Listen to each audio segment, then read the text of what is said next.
কতদিন, কত রাত কেটে গেল। পরীক্ষার চাপে একটা ভিডিও দিতে পারি না। বহুত আগের একটা ভিডিও, যা আমার খুব বেশি ভালো লাগছিল এই জায়গাটা যাওয়ার পরে। তো আপনাদের সাথে সেটা শেয়ার করা হয়নি। তো আজকে সেই ভিডিওটা আপনাদের সাথে শেয়ার করতে যাচ্ছি। সো হ্যালো এভরিওয়ান, আসসালামু আলাইকুম। আপনারা সবাই কেমন আছেন? অ্যান্ড আমি কিন্তু খুব ভালো আছি। সবাই কমেন্টে জানাবেন আপনারা সবাই কেমন আছেন। আর আমরা চলে আসলাম রেডিয়ান ফিশ ওয়ার্ল্ড কক্সবাজার। তো এটা যেহেতু অনেক আগের ভিডিও, তো আমি আসার পর থেকে প্রচুর পরিমাণে ব্যস্ত ছিলাম পরীক্ষার চাপে। পুরো টানা ১ মাস ধরে আমার পরীক্ষার চাপই গেল। হে চাপে আর ঠেলায় আমার মাথা পুরো হ্যাং হয়ে গেছে। এত চাপ কি নেওয়া যায় বলেন?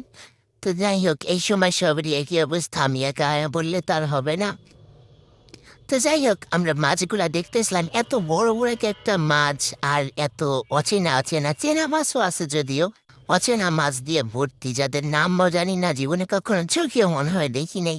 তো যাই হোক, এত সুন্দর সুন্দর কিউট কিউট মাছ ছিল এখানে। আমার তো একদম ওদের সাথে মনে হইতেছিল পানিতে যায় সাঁতার কাটতে শুরু করি। যাই হোক, ওদের সাথে সাঁতার কাটলে মেঘবেরা মরেই যাবে। যাই হোক, এই মাছগুলো অনেক বেশি সুন্দর, অনেক বেশি ফ্রেন্ডলি। দেখেন আমার সাথে কত সুন্দর কথা বলতেছে। যদিও ওদের মনের ভাষা আমি বুঝি আর আমারটা ওরা বোঝে, আপনারা বুঝবেন না, তাই আপনাদের বলেও লাভ। আর হ্যাঁ, এই মোটকার লম্বা মাছটা দেখে আমার প্রচুর পরিমাণে ভয় লাগতেছিল, কারণ এই মাছটার মুখের সামনে দিয়ে অনেকগুলো গোঁফ ছিল, দাড়ি ছিল, এই কারণে ভয় লাগতেছিল। যদিও ভয়ের কিছু নাই, ওরা তো কাছের মধ্যেই আছে। অ্যাকোরিয়ামের মধ্যে সবগুলা আটকায় আছে, আমার হিসেব চাইলে ওরা খাইতে পারবে না। তো যাই হোক, প্রত্যেকটা অ্যাকোরিয়ামের ভিতরে বড় বড় অ্যাকোরিয়ামের ভিতরে ছোট ছোট মাছ ছিল, আবার বড় বড় মাছও ছিল। এই যে কাঁকড়া, এরপরে হইতেছে আরো বড় বড় চিংড়ি, শাল চিংড়ি কি বলে, আরো অনেকগুলো নাম দেখছিলাম, যদি সব ভুলে গেছি এখন। তারপরেও কিছু কিছু মাছের নাম মনে রাখার জন্য কয়েকটা পিকচার তুলে রাখছিলাম, বাট ভিডিওটা অনেক বেশি লং হয়ে যাবে, এই কারণে হইতেছে ওভাবে দেখাইতে পারতেছি না। তো যাই হোক, এই মাছগুলো অনেক বেশি সুন্দর, তাই না? এটার নাম মনে হয় ইয়েলো কিং বা কিছু একটা ছিল, এমন কিছু একটা। তো যাই হোক, তো দেখেন কালো সাদা কি কালার মাছ নাই, আমার কাছে তো অনেক বেশি ভালো লাগতেছিল। যেহেতু এই কালো মাছ থেকে ওই হলুদ আর এইগুলা ভালো লাগতেছিল, যার জন্য আমি আবারও চলে আসলাম। যদিও এগুলো অন্যগুলা, ওইগুলা না, এই হলুদ রকমের অনেকগুলা ছিল। আর দেখেন, আর আমি পাপ্পা দিতেছিলাম এই মাছটার, আমি অনেকবার বলতেছিলাম, এই এই শুনো শুনো, তুমি তো অনেক বেশি কিউট, তোমাকে একটা পাপ্পা দিই। দেন চলে আসলাম পাপ্পা দিয়ে, অনেকক্ষণ ছিলাম যদি ওর কাছে। তো এখানে চলে আসলাম কালা লম্বা, ওর কাছে একটু ভালো লাগলো না, আমি আবার চলে আসলাম সাদা সাদা কিছু মাছের কাছে। এখানে এসে দেখি ওরা মন মরা করে বসে আছে, জানি না কি হয়েছে, কার ছেঁকা খাইছে আল্লাহ মাহবুব জানে। এটা হচ্ছে কচু পাতা, আই মিন কচু পাতা গাছ না, কচু পাতা মাছ। তো যাই হোক, আমরা চলে আসলাম এখন বড় একটা আমি, আর এখানে প্রচুর বড় বড় পরিমাণে মাছ আছে, আর তার সাথে কিছু কচ্ছপও আছে বড় বড় সাইজের। তো আমরা ঘুরে ঘুরে দেখতেছিলাম, এখানে দেখতেছিলাম অনেক সুন্দর সুন্দর কালার কালার মাছ, এক একটা এক এক কালারের। তো দেখতে তো আমার অনেক বেশি ভালো লাগতেছিল, আর পাথরগুলো ওদের সাথে ম্যাচিং করে দিচ্ছে, যেন আরো বেশি গর্জিয়াস লাগতেছিল, তাই না? তো যাই হোক, আমরা চলে আসলাম স্টার ফিশের কাছে। যাই হোক, স্টার ফিশের কাছে যায় কতক্ষণ আমরা দাঁড়ায় ছিলাম, না সে নড়তে পারে না চড়তে পারে। যাই হোক, চলে আসলাম। তো ওখান থেকে এসে কিছু সাদা সাদা মাছ দেখে এখানে চলে আসলাম, কিন্তু মাছগুলা রেখে এখান থেকে একটা কচ্ছপ অনেক রেগেছিল। জানি না কি হয়েছে, এক কোনায় এসে একা একা দাঁড়ায় ছিল। তো ডাক দিছি, সে চোখ ফিরে আমার দিকে এমন ভাবে তাকাইলো, ভাই ভয়তে সবগুলা মাছ পালায় যেতেছে। আর সাথে আমিও চলে আসলাম। তো আস্তে আস্তে এখান থেকে আমার আপু জঙ্গলে একা একা বসে আছে।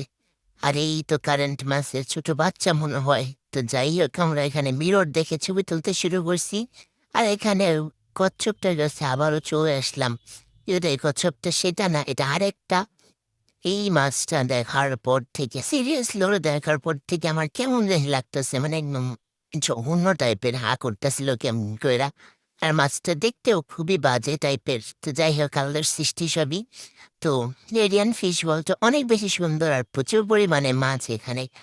তো যাই হোক, আমি এদের সবাইকে ডাকাডাকি করতেছিলাম, আরে তোরা কে কোথায় আছিস, দেখ আমি তোদের সাথে দেখা করতে আইছি, তোরা আয়। ওই এসে দাঁড়ায় আছে, কিন্তু ওর সাথে কথা বলার মতো মুড এখন আর আমার নাই। আমি তো সুন্দরী সুন্দরী মাছ খুঁজতেছিলাম। তো দেখেন এটা কে, ও মাই গড, এটা কে ভাই? ওর মুখের অবস্থা দেখে আমার কোন বান্ধবীর কথা জানি মনে পড়তেছিল। তো যাই হোক পুরাই মানুষের একটা ফেস, একদম মানুষের ফেস কাটিং এর মতো একদম। তো ওই মাছগুলো আমি আবার খুঁজতেছিলাম। অনেক অনেকগুলা মাছ ছিল যদিও, তারপরে আমি দেখতেছিলাম ওগুলা কই, ওগুলাই বেশি ভালো লাগতেছিল আমার কাছে। আর এখানে রূপচাঁদা আরো অনেক প্রকার মাছ ছিল যেগুলো আমি দেখার পরে হতাশায় ভুগতেছি। এত পরিমাণে মাছ আমি আমার লাইফে জীবনে এদেরকে মানে চিনি না এমন। তো যাই হোক কচ্ছপগুলোর সাথে ছবি তোলার জন্য অনেকবার দাঁড়া করাইছি, কিন্তু কচ্ছপগুলো দাঁড়ায় ঠিকই, ছবি তোলার সময় তার লেজ গুটিয়ে পালিয়ে যায়। যাই হোক আমাদের সাথে সেলফি তুলতে চায় না, আর এখানে এই মামা তো যুদ্ধ করে একদম মুখ টুক ছিঁড়ে মেলে ফেলেছে। মাছেও নিজের স্বার্থ বুঝে অন্যরে মারতে যায়, নিজে যে মোরটা ছিল এটা খেয়ালই করে নাই সে। তাই ব্যাপারটা ঠিক এরকম, নিজে বাঁচি বা মরি, যুদ্ধ করে জিততে পারলেই হয়েছে। তো যাই হোক মজা করলাম, আই মিন ফান করলাম। আর এখানে এই ঝর্ণার মধ্যে পানি পড়তেছিল, ওই সুযোগে আমি একটু হাত ধুয়ে নিলাম। আর কি সুযোগের সৎ ব্যবহার, এ আর কি। আর এত বড় একটা অ্যাকোরিয়ামের মধ্যে ভয়ঙ্কর কতগুলা মাছ ছিল। তো আমরা চলে গেলাম আরো কিছু মাছ দেখার, অনেক প্রচুর পরিমাণে মাছ ছিল, আমাদের দেখে শেষ করার মতো কোনো অবস্থাই নেই। যদি আমরা সন্ধ্যের অনেক পরে আসছিলাম, যার জন্য আমাদের সময় এক্সিস্ট হতেছে না। তারপরে এটা যেহেতু সীমিত টাইমের মধ্যে বন্ধ হয়ে যাবে, এই কারণে আমরা তাড়াহুড়ো করে দেখতে শুরু করছিলাম। আর যতটুকু পারি এতটুকু দেখবো এমনই অবস্থা। তো অনেক রকমের মাছ ছিল এখানে, ছোট ছোট মিনি কচ্ছপ থেকে শুরু করে সবগুলো আমার অনেক বেশি ভালো লাগছে। তো যাই হোক এটা হইতেছে আমাদের মাছের থেরাপি। তো এই মাছের থেরাপির মধ্যে মানুষ পা দিয়ে থেরাপি নেয়। তো যাই হোক আমরা এখন যাচ্ছি 3D মুভি দেখতে, ফিশ 3D মুভি। তো এখন আমরা হইতেছে 3D মুভি দেখার জন্য প্রস্তুত। আর এখানে কিছু সানগ্লাস দিয়ে নিল, এটা মানে আমাদের 3Dটা বেশি মানে কাছ থেকে দেখার জন্য আর কি। যাই হোক তো আমরা নিজেরাই দেখবো না, আপনাদেরকেও আমরা সানগ্লাস দিয়ে দেখাবো, চলেন। 3D মুভিটা শুরু হয়ে যাইতেছে। আর এই সাদা সাদা কালা কালা সানগ্লাসটা পরার পরে লাইটটা দিল অফ করে, এখন আমি আমার নিজের চোখ মুখ কিচ্ছু দেখতেছি না, যে এমন করতেছিলাম। তো 3D মুভির এই যে দেখেন আপনাদের সানগ্লাসটা দিয়ে দেখাই, একদম মনে হইতেছিল অন্যভাবে বাস্তবে আমরা পানির মধ্যেই আছি, ঠিক এমন লাগতেছিল 3D মুভিতে সানগ্লাস পরার পরে আর কি। তো আমি সানগ্লাস দেখে আপনাদেরকে সানগ্লাস দিয়ে দেখাইতেছি, দেখছেন আমি কত দয়ালু, কত দয়াশী। তো যাই হোক এখন আমি একটু দেখি, আমার কিচ্ছু চোখে দেখা যাইতেছিল না, এ কারণে আমি বারবার এমন করতেছিলাম। তো যাই হোক 3D মুভির এখানে আমি প্রথম দিকে কিছু বুঝতেছিলাম না, ব্যাংকটা মাথা দেখার জন্য আমরা এখানে ঢুকছি অন্ধকার একদম, যেটা কেউ ছিল না, আমরা কয়েকজন ছাড়া, আমরা ছিলাম শুধু।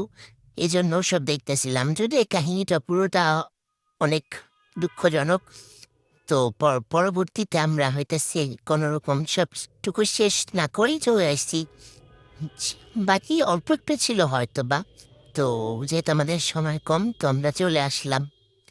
সানগ্লাসটা আবার ফেরত দিয়ে একটা লাউ শিফটের মধ্যে এসে দাঁড়াইলাম। এখন আমি ভাবতেছিলাম লাভটা কিভাবে দিব, কোন দিক দিয়ে দিলে আমাকে বোঝা যাবে।